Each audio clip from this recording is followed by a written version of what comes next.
SPM Trial nak dekat dah, so Cikgu Dabi nak bantu student yang selalu gagal dalam matematik untuk membuat soalan-soalan daripada SPM 2024 yang Cikgu dapat daripada buku ini. Siapa yang belum beli lagi, tekan beg kuning.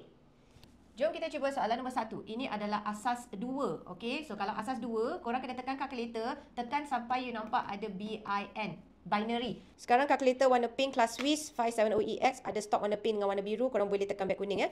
Tekan menu, lepas tu tekan nombor 3 untuk dia punya asas nombor. Dan kamu nampak DAG. DAG ini adalah untuk asas 10.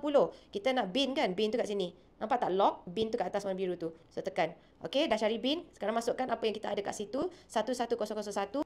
Masukkan 11001 tambah dengan 10111, maka jawapan yang kita dapat sama dengan, tengok yang kat belakang, 110000. Ada 4 sifar kat belakang. Maka jawapan dia apa guys?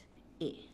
Kita ada dompet dia 225. Lepas tu ada diskaun. Diskaun tu bermaksud kita tak payah bayar RM15 ni. Maka berapa ringgit yang kena bayar sebenarnya? Kalau kita tolak, kita dapat 210.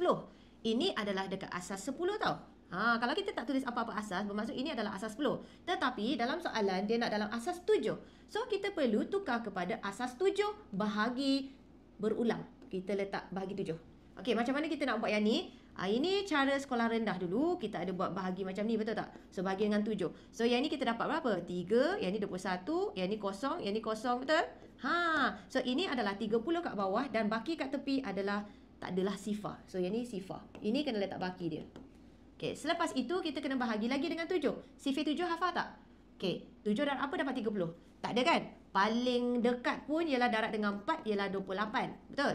So kita letak 4 kat sini. Kamu cuba teka. 30 tu tolak dengan 28, baki dia berapa? Dapat 2. So baki dapat 2. Sekarang kita bahagi lagi dengan 7.